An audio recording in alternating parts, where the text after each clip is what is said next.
Throughout human history, women have defied expectations and blazed new trails, some with exceptional results that made them internationally renowned, and some in ways just as important, though their name may not yet be known to you.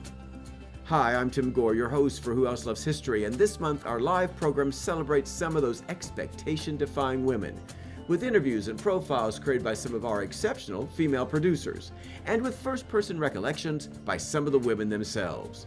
We invite you to join in the program by sharing questions and comments in the chat as we celebrate Women's History Month 2026. We'll start with two stories about women who defied expectations in 19th century America. First, with producer Jessica Pierce's story about a woman born into slavery who did not let that reality limit her life's ambitions. And then, with an excerpt from Brenda Madden's interview with author Louisa Traeger, who was so inspired by a groundbreaking investigative reporter that she chose to write an historical novel about her.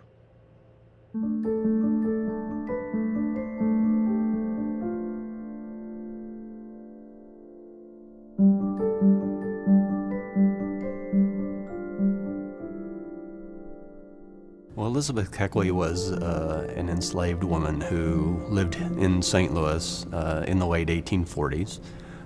She is known in history as a dressmaker to both Verena Howell Davis, who was Jefferson Davis's wife, President of the Confederacy, and then she became dressmaker to Mary Todd Lincoln during the Lincoln administration. So she was a very well-respected dressmaker in her lifetime. Of course, she was known as a modiste, that she designed and made clothes.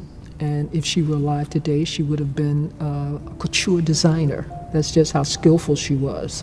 She was born into slavery, of course. She endured many hardships as she was growing up, and including all manner of abuse. Her mother was an enslaved woman. Her father was the person that owned them. Her mother had married another enslaved man named George Hobbs. As far as she was concerned, that was her father. She was often sent to other places to work, and she had a child by another white male, which was quite common during that time, and that was her only child. And she named him after her father, the man who she thought was her father. She named him George. Growing up as an enslaved woman, she was expected to mend things and produce clothing. She had a natural talent for it. And beyond that, she was also educated in she could read and write, which was something that was forbidden by law for African Americans. So she was lucky in that aspect as well. She was educated and she had this natural skill. And so when her original owner died, Armistead Burwell, he left Elizabeth and her mother to his daughter. Her daughter had married a man by the name of Hugh Garland. Hugh Garland was an attorney from Virginia. He was not a particularly successful attorney. Even according to Keckley in her own autobiography, talks about how he was not very good at business, not very good taking care of himself and his family financially. So he decided he was going to come to St. Louis. A lot of people were moving west looking for their fortunes. When he's in St. Louis and he is in dire straits financially, he decides that probably the best way for him to make some extra income is to rent out his slaves. Mr. Garland was going to hire her mother out, and she said she could not bear to see her mother, who had been this faithful servant to these people, to just be put into the service of strangers. Elizabeth goes to Hugh Garland and she proposes that she use her dressmaking skills as a means of support for his family. And she said that for about over 2 years, she had to support 17 people. And her business really kind of took off. Her services were much in demand. She developed a very affluent clientele. She describes it, the best ladies of St. Louis used her services. Elizabeth had the opportunity to buy herself out of slavery, to purchase her way out. And at first, Mr. Garland didn't really want to let her go. And according to her, he just said, well, here, He took out a coin and said, why don't you just take the ferry, go across to Illinois, and you'll be free then. And she said, well, no, that's not the way I want to do this. I want to do it according to the law. There were a group of women that respected Elizabeth because of her dressmaking abilities, respected her as a person. They saw her as a very intelligent, hardworking individual, and they helped her buy her way out of slavery. She accepted this, but she said, it's not going to be a gift, it's going to be a loan, and I'm going to pay you back. And she did work and work and work, and she was able to pay back all that money, was able to buy her freedom and that of her son. This happens in 1855. She becomes a free person of color. And shortly thereafter, in 1860, she left and made her way to Baltimore, where she hoped to start a school. She actually taught other African American women the dressmaking skills that she had herself, so she passed along this information to others. Speculated that maybe there weren't enough black women who were able to afford to go to the school of hers. They're not quite sure why she wasn't able to make a go of this school that she wanted in Baltimore. So she decided, since she wasn't doing well, she decided to go to D.C. And that's when her career really took off. She started making gowns. Of course, she was going to always have to cater to rather well-to-do women. She made gowns for Robert E. Lee. She actually worked for Jefferson Davis and his wife. She had quite a reputation. She got introduced to, of course, Mary Todd Lincoln, and of course that's where her career was really cemented there. At one time, she had her own business. She had 20 employees. She and Mary Todd became close. There was a certain amount of trust between them. Mary Todd Lincoln was also known to be a very difficult personality sometimes. She was not always liked in society at the time or among their circle. So I think she was a rather difficult person to know. Mary Todd Lincoln was not the most popular of her first ladies. And one of the reasons why Elizabeth Keckley did want to write her this book, 30 Years a Slave, and talk about her White House experiences, is that she did want to, in a way, vindicate and support Mary Todd Lincoln. It backfired. I think because some historians say, well, she violated the conventions of the time, and talking about these personal relationships that was unseemly. There were a lot of attempts to squash the book, basically, to get it out of circulation.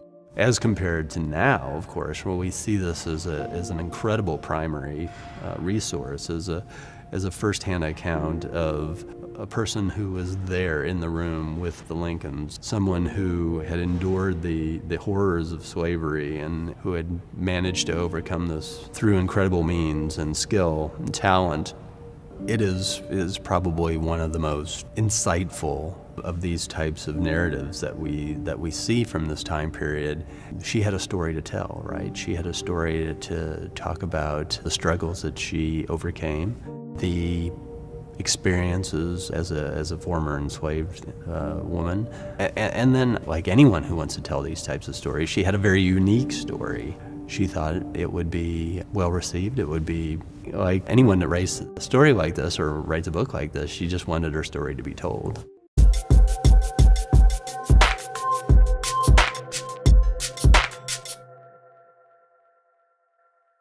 What drew you to Nellie? Well, I heard about her from a British friend, actually. She said to me, have you heard of Nellie Bly? She's the kind of woman you write about. And this friend knew that, first of all, I was a die-hard fan of pioneering women. And secondly, on the hunt for a subject for a new novel. And I hadn't heard of Nellie Bly. I went away to research her, and I was instantly hooked. I knew I had the muse for my next book. What caught you about her? Well, Nellie was America's first female investigative journalist, and to get her first big newspaper scoop and to be taken seriously in an industry run by men, she proposed something very daring and extreme, that she would feign madness and get committed to the notorious asylum on Blackwell's Island off the coast of New York City. And from there, you know, if she got out, when she got out, she would expose the conditions. And what really caught my imagination was wondering what kind of a person could do this, especially at the end of the 19th century when women were supposed to be reticent and ladylike. And, you know, I really couldn't let go of that. One of the things that you've been asked about and talked about is the fact that this is sort of the beginning of what came to be known as stunt journalism. That's right. So Nellie's expose pioneered a new journalistic movement called stunt or detective reporting, and it was the acknowledged forerunner of investigative journalism. And I should also add that, you know, before Nellie went into the asylum, women journalists were only allowed to report things like society gossip, fashion, theatre and concert reviews. So Nellie's expose also pioneered a path for women in newspapers, you know, to do serious, hard reporting. And she paved the way for successive generations of women reporters to achieve what they did. What was the reaction to this expose, and what did it change, or? It turned Nellie into a national celebrity, you know, a sort of fiery celebrity. And her articles led to nearly $1 million extra being given for the care of the mentally ill all over the country, which was a vast sum in 1887, which was the year, you know, it happened.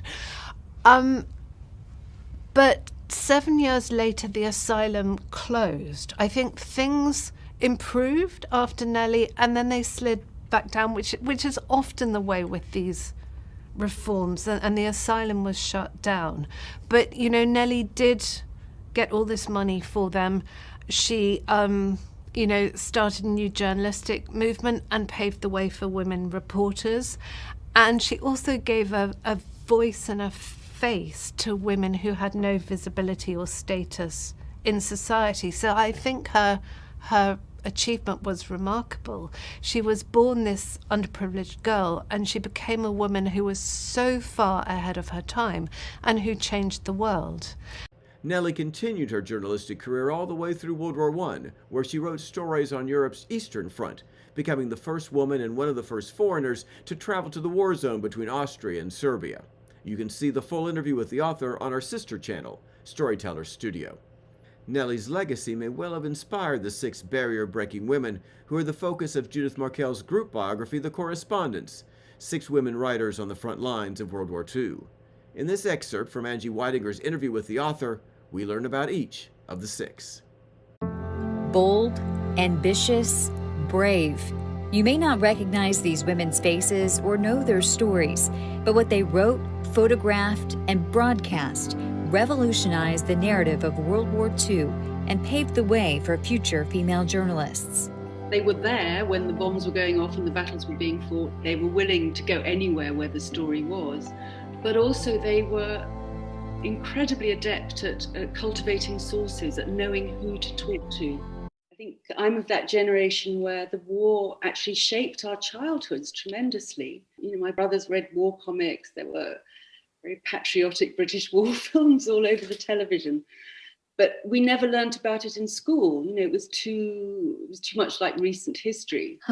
So I was very conscious of it, but I was also aware that there was a lot I didn't know about it, and I'd always kind of wanted to come to terms with it, to immerse myself in that period. And when I first came across one of my women, Helen Kirkpatrick, almost the least well-known of them, I was so impressed by her as one of these few female journalists who'd actually made their way to the front lines of the Second World War that I wanted to find out if there were more of her. And once I found out that, yes, there was this small group of incredibly valiant women who'd battled against all the army regulations that were trying to keep them away from the battle zones, once I realised they'd all found their own ways to the war and had written heroically about battles, civilians, all the aspects of war, I knew this was a book I wanted to write. Then there was Claire Hollingworth, who was British.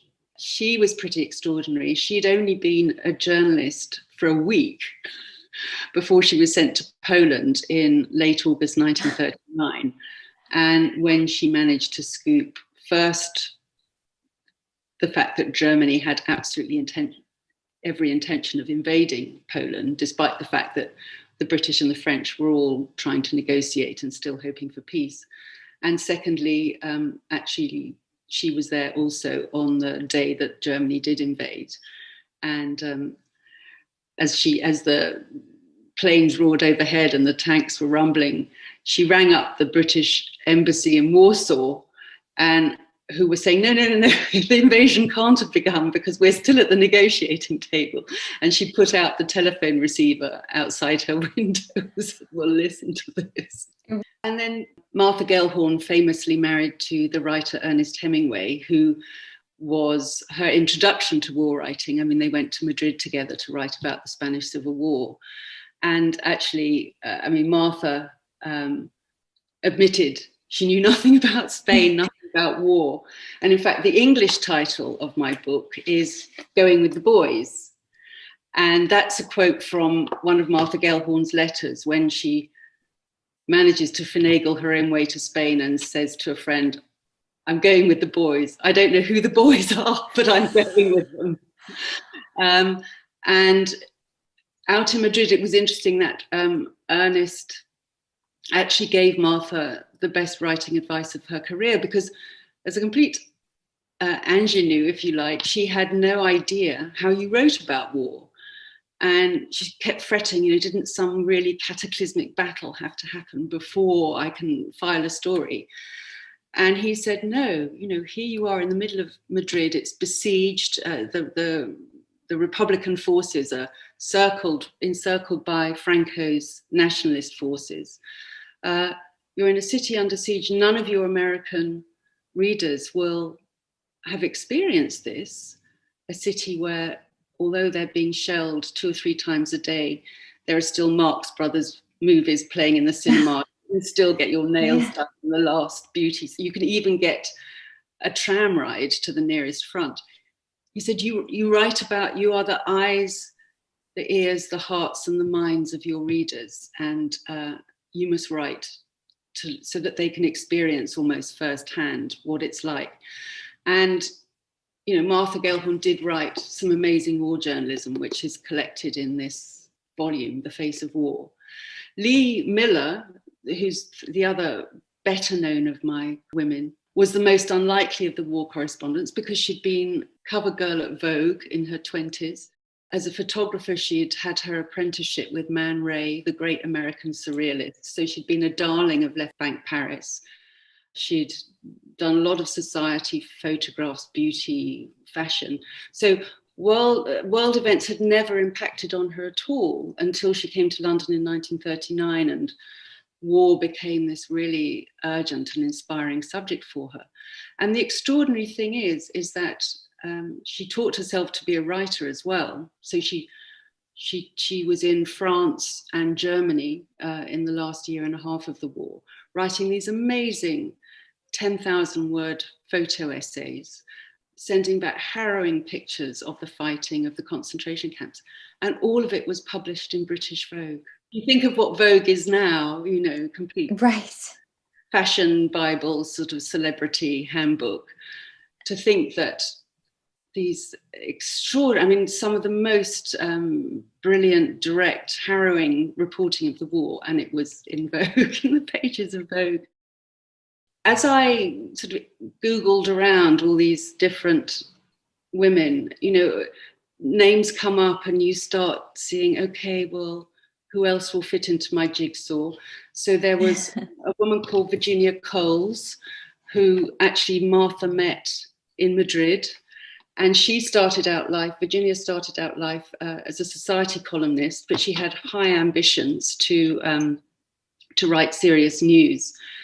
But she was also very conscious that her particular glamour and charm would get her a long way. So she turned up in Madrid wearing a kind of elegant wool-tailored dress, a little fur jacket, and high-heeled black suede shoes. And Martha and Ernest Hemingway, who already considered themselves old hands, were like, does she think this is a tea party? But Virginia and Martha became very good friends, and Martha recognized that Virginia was an extraordinary, brave and intrepid and courageous and honorable reporter like herself. There was another woman I discovered called Sigrid Schultz, who was an American citizen, but born of German, Norwegian parents. She was amazing because she was based in Berlin from 1913 as bureau chief of Berlin from 1925. And she reported on the whole of the rise of Hitler and the Nazi Party and on the first 2 years of the war from there. So although she didn't actually report on any fighting till 1944, Berlin was sort of like her front line. And she was incredibly brave. There were death threats. There were threats to incriminate her as a spy. Her phone was tapped. Her sources were murdered. And she kept on writing about the Nazi Party until 1941, which was amazing. But the most extraordinary thing, and this I only discovered halfway through writing the book, when I met up with a group of local historians from the town where Sigrid retired in America, that all her life she'd kept secret the fact that her mother was Jewish and that by Nazi reckoning, she herself was a Jew. So to have stayed in Berlin, to have reported on, the harrowing persecution of the Jews, all the while knowing that if this fact was discovered about her, I mean, it beggars belief. Want to learn more about those 6 women? Then check out the full interview with the author on our sister channel, Storyteller Studio.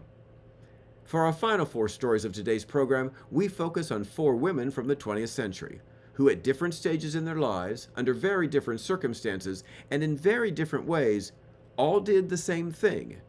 They made a decision that changed the course of their lives, and in the process, changed the lives of others as well. First, Julie Tristan shares the story of World War II cadet nurse, Ruby Foster. Next, Victoria Babu highlights the woman who brought the joy of cooking to millions. And then finally, we hear directly from 2 women sharing their trailblazing civil rights stories in their own words.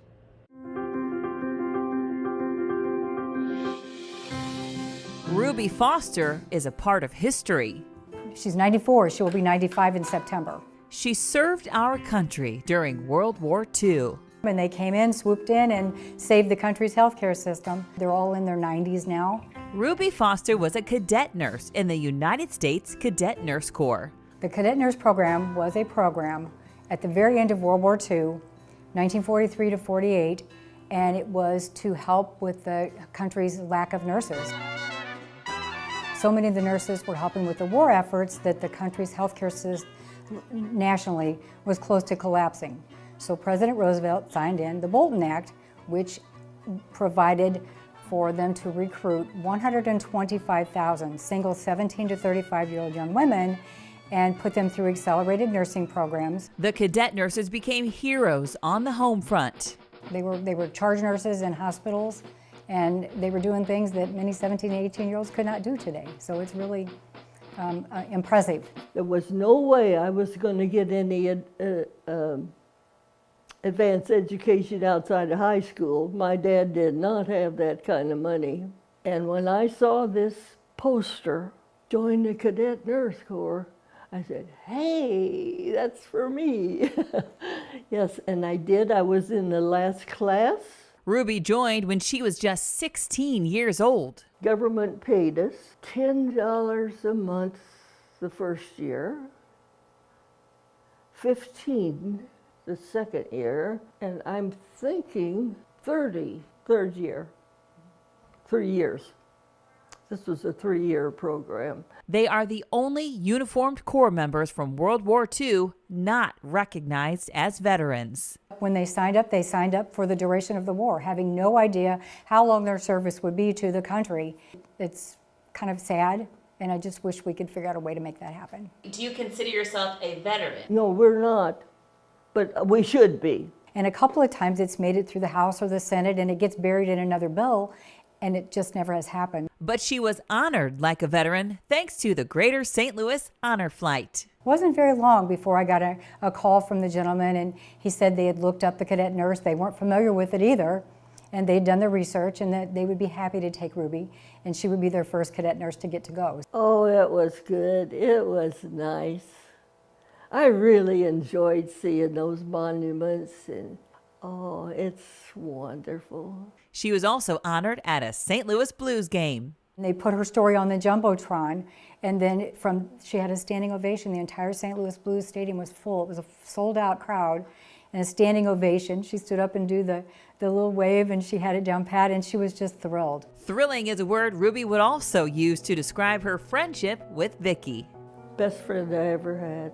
I taught nursing for many years at Lewis and Clark Community College. Some of the nurses just said, you need to go meet this lady that just moved back here. And I went in and started talking to her, and just found out that she was a cadet nurse, and we just had a lot of things in common, and we connected really well. She didn't have any family close by, and I started thinking about my grandkids and how I think they would really love her. The story of their friendship even inspired a book. We wrote a children's book called Miss Ruby, MS Ruby, and the Gigi Squad, G-I-G-I Squad, the kids being my squad, me being Gigi. And friendship comes in all ages, and the book is to hopefully encourage more children to want to friend older adults who maybe could use some kids in their life and bring them some sunshine. Ruby is considered a bonus grandma to Vicki's grandkids. Vicki also brings her nursing students in to meet Ruby. And there's one piece of advice she imparts on all of the future nurses she meets. Be good nurses, or get out. Ruby Foster, a piece of history that helped our country by helping others. It was the first cookbook that I ever bought for myself, but I picked it up because I knew it had a reputation for having everything that you would need to know as a cook. Joy of Cooking has raised a nation of home cooks, over 20 million of us. But when the cookbook made its debut, it was at a time in American history when finding joy was as scarce as finding a job. In the early 1930s, Americans were in the throes of the Great Depression. With no work, people lined up outside soup kitchens, and families struggled to put food on the table. In 1931, at 52 years of age, St. Louis socialite Irma Rombauer was no different. She found herself with no income and little savings after her husband Edgar, a prominent attorney, took his own life the year before. Biographer Ann Mendelsohn writes in Standing Facing the Stove that Rombauer was strong-willed, intelligent, forthright, and artistic. Born to German immigrants in 1877, Rombauer spent most of her life in St. Louis, aside from a few years overseas when her father, Dr. Maximilian von Starkloff, served as a diplomat. Mendelsohn also writes that Rombauer is known for being an engaging hostess and was president of the Wednesday Club, a St. Louis social club for women who wanted to gain knowledge and take part in civic projects.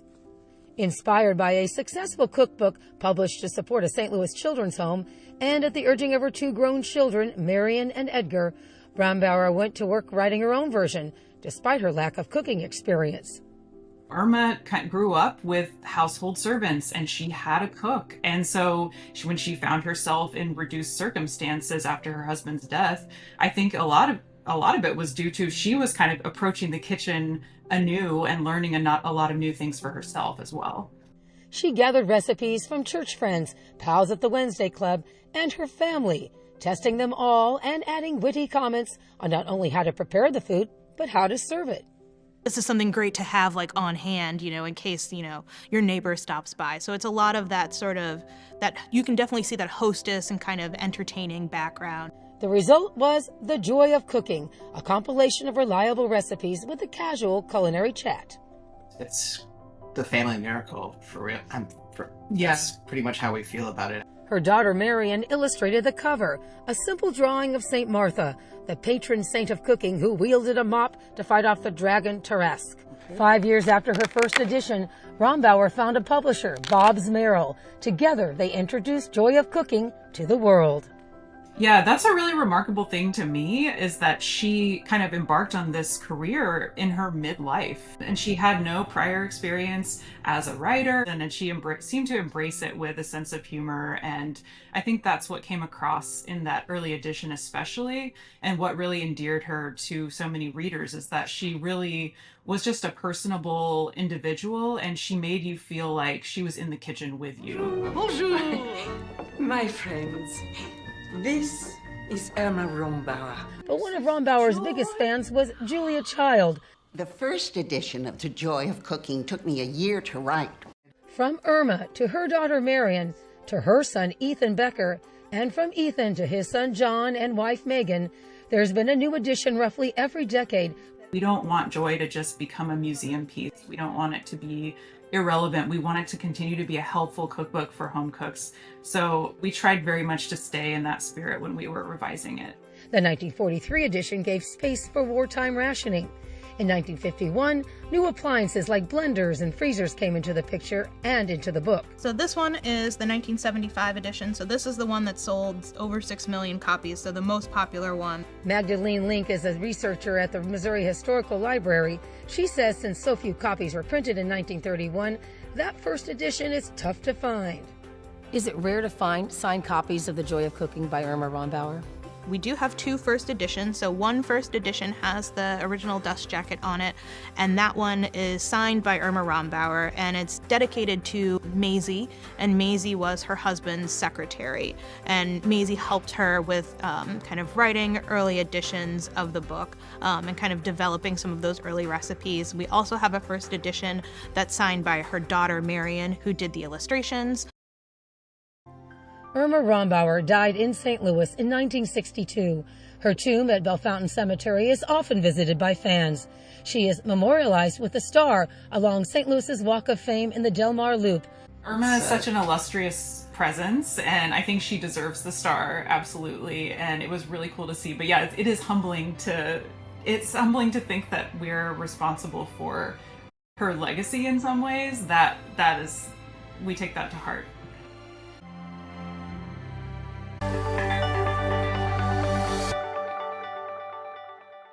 Dr. Melba Pattillo Beals. At the age of 15, this trailblazer was one of 9 African-American students chosen to integrate the all-white Central High School in Little Rock, Arkansas. I passed by that school as a baby and saw that school was huge and beautiful and mine was not. And I wanted the resources it offered me because the students from that school went to the top universities in the world. But her hopes of attending Central High School were met with oppression and terror. First day I went to Central High School, it was an incredible mob that threatened to hang me, my mother, and all of us. A mob that did get close to Elizabeth Eckford and, of course, spat all over her. So there was ugliness there. Little Rock was out of control and in crisis, a true state of emergency. President Eisenhower sent the 101st Airborne to restore order and ensure the safety of the students. The armed soldiers drove the Little Rock Nine to and from Central High and escorted them through the protesting crowds and into Central High School. This was a welcome reprieve for the parents, so much so they jointly sent a telegram to the White House to thank the president.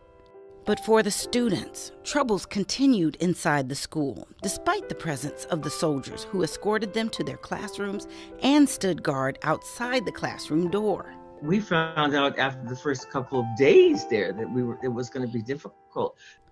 The white students who were friendly to the black students were also met with hostility from others. So there were people in there who had souls and who would have done it differently.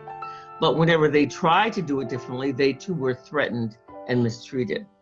So how did this 15-year-old find her way to endure the heartbreaking persecution? She received life-changing words of wisdom from someone who related completely to her struggle. It was Dr. Martin Luther King. I met him a couple of times, and on the first time I met him in Mrs. Bates' basement, all 9 were sitting there, and I was just whine. And he said, Melba, you are not doing this for yourself. Don't be selfish. You're doing this for generations yet unborn. To fight her fears, young Melba received spiritual guidance from her grandmother. From the very beginning of my life, I was taught the Bible, made to repeat Bible verses, always told that God is with me. The teen recorded her fears and pleas to God in her daily journal.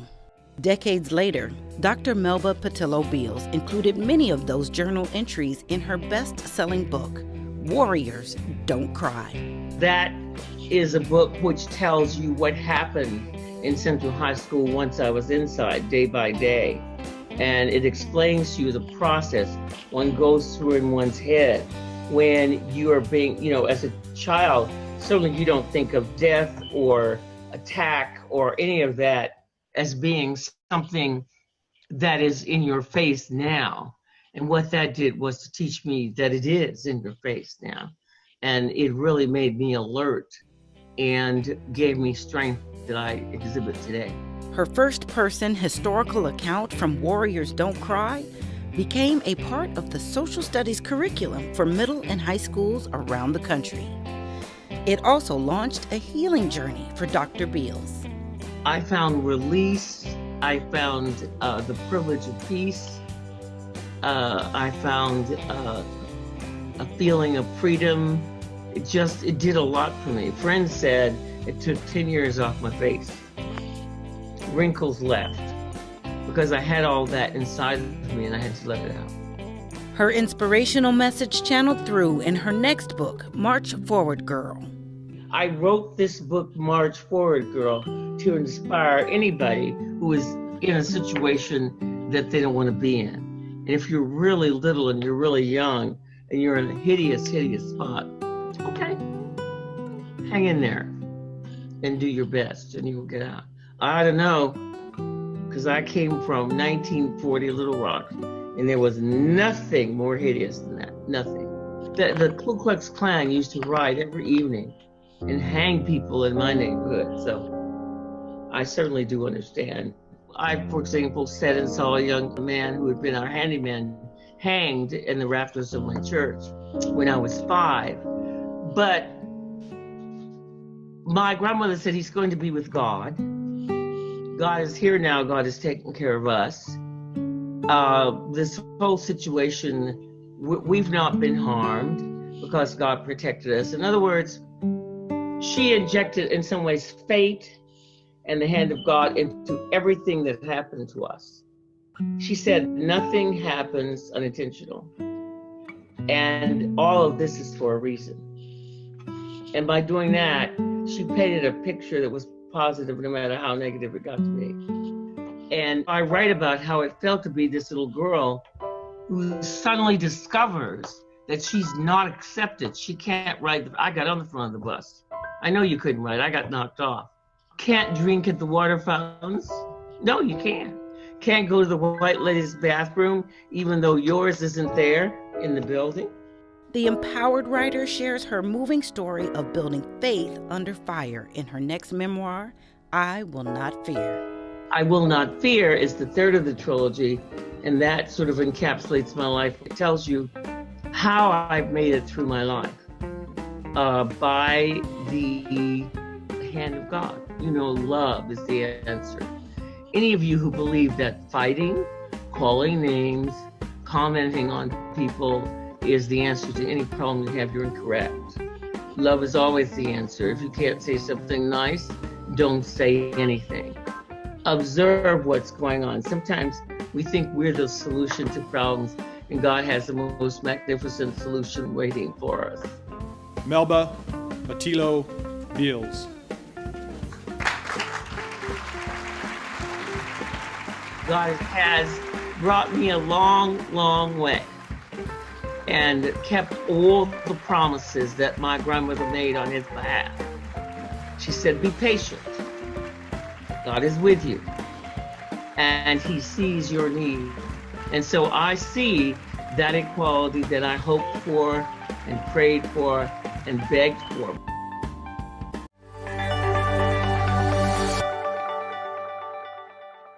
In March 1965, seminal events in Selma, Alabama brought the issue of voting rights for black citizens in America to the national forefront in new and important ways. On March 7, civil rights advocates attempting to cross the Edmund Pettus Bridge on their march to the capital of Montgomery were stopped by brutal actions of the local sheriff's department. The events of this bloody Sunday were followed by more demonstrations, including a March 10th march to the Dallas County Courthouse led by 6 nuns. They were members of a delegation of 54 representing the Committee on Race and Religion of St. Louis. One of those nuns was Sister Mary Antona Ebo. She shares her story. And on Tuesday evening, I was getting ready to go over for dinner and for night prayer, and my superior called, the administrator, and asked me the question, how would you like to go to Selma tomorrow? Well, there was teetotal silence, and she said, are you still there? And I said, yeah, I'm still here, but I don't want to go down there and be a martyr for anybody's right to vote. And then I knew it was a matter that I always talk from my heart, and it was a matter of put up or shut up. I did a lot of talking about what was going on in my world, and there are a lot of us that do that. We're willing to do a lot of talking, but when it comes to walking the talk, it becomes a little bit different. And she said, well, are you still here? And of course that meant, do you want to or not? And I said, yes, I'll go. But I was still reluctant, and then at 10 o'clock that night on the 10 o'clock news was when this white young minister was beat to death on the streets of Selma. He died consequently. And I'm getting ready the next morning to get up and go to Selma. Big old me, you know. I was really going to sock it to him. Non-violently, of course. St. Mary. She was a Negro. I am a Negro, and I'm very proud of it. I feel it a privilege to be here today. My name, as they have said, is Sister Mary Antona. I'm from St. Louis, Missouri, and I'm stationed in St. Mary's Infirmary. The Sisters of St. Mary, through my superiors, have sponsored my coming to Selma. I feel it a privilege, and I might say that yesterday, being a Negro, I voted. And I would like to come here to say that I feel that every citizen, every Negro citizen as well as the white, have a right to vote and should be given this right. That's why I'm here today. People were surprised, obviously, to see sisters? Yeah, I describe it as the 6 of us little nuns walking across the stage of history and stealing the show on the brothers, because there were 48 of them and only 6 of us. I was so afraid that every time when I see that and it says, are you a Negro? I said, when I saw it in the documentary, I said, if I hadn't seen this and know that it probably did really happen, I know I was there, but I was so scared that I don't remember saying, yes, I'm a Negro and I'm proud of it. I mean, I guess it just came automatically that I would have said that, but I don't remember saying it. I just don't remember saying it because I was that frightened. But despite her fear, Sister Mary Antona, like so many thousands of others, did what she knew was right, and their actions made a difference. On March 21, protected by federal troops, the activists strode across the Edmund Pettus Bridge and onto Montgomery, arriving on the steps of the state capitol on March 25. On March 15, President Lyndon Johnson spoke before a joint session of Congress and a national television audience and introduced a federal voting rights bill. And Sister Ebo summarizes why the march in Selma meant so much to her then and why it still means so much today. What the people were actually demonstrating for was their right to register to vote. This wasn't even to go and cast a ballot. It was that they were not even allowed to go to register to vote. And I usually use an expression with my own folks. When you don't go to vote, it's like spitting on the graves of the very people who have died to give us that possibility of being self-determining. What God has given me as my human right, can't nobody take it away. I have to give it away. And I don't intend to give it to anybody.